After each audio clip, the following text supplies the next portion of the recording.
Welcome to TP201 Transfer Pricing for Tangibles.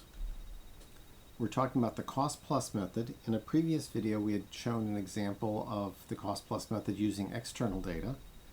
And now we're going to go on to a new hypothetical example, this time using internal data.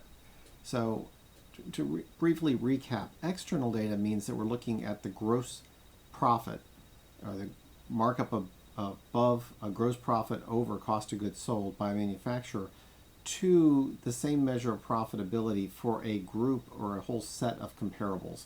And that set of comparables establishes what the range would be of cost plus markup. Of course, we often actually use the interquartile range. We reduce it by the number that we can observe.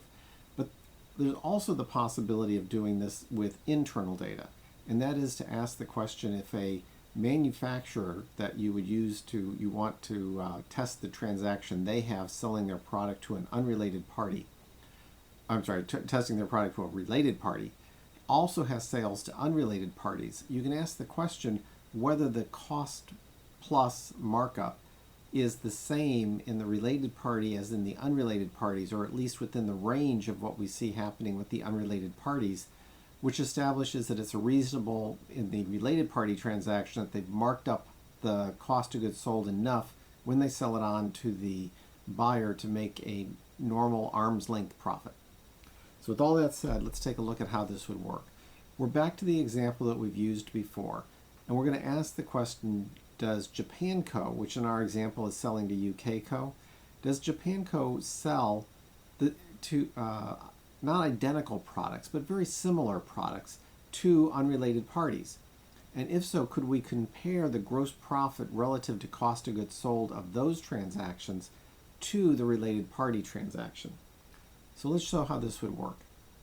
This is an example, and if you look, you can see these are the exact same numbers as we've been working with for Japanco. Let's suppose that the transaction that Japanco is selling denim blue jeans to the UKCo. So they make a gross margin of 30 over the 40, so they've got a cost plus markup of 75%. Now let's suppose Japanco also sells to unrelated parties or uncontrolled transactions, and that what they're selling here is not exactly the same. What they're selling are blue jean jackets and denim canvas bags. So we can't do a direct price comparison because a jacket isn't going to sell for the same price as a pair of pants, and the denim bags aren't going to sell as the same price as the blue jeans that we're transacting here. So, but we can look at this and ask the question, well, what kind of margins are all these different firms earning? Now, we've already gone through the related party column. 30 divided by 40 equals 75%.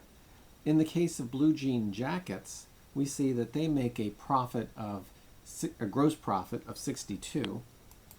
They make a gross profit of 62, and they have COGS of 78. So they've got a cost plus of 79.5. And Japanco also sells canvas denim bags to unrelated parties, and there the gross profit is 21.5, and the COGS are 31, so 21.5 divided by the 31, they've got a cost plus of 69. Now, if we take the range that we observe here from the low of 69 to the high of 79, and these are very comparable transactions, that establishes our arm's length range. The arm's length range of cost plus is from 69 to 79, and then since our tested party at 75% is within that range, that would be evidence that they're earning an appropriate amount of gross profit when they're selling on to their related party transactions. Thank you. I hope that example makes sense. As always, please leave us a like or a comment so that we know that these videos are worthwhile for you, and have a great day.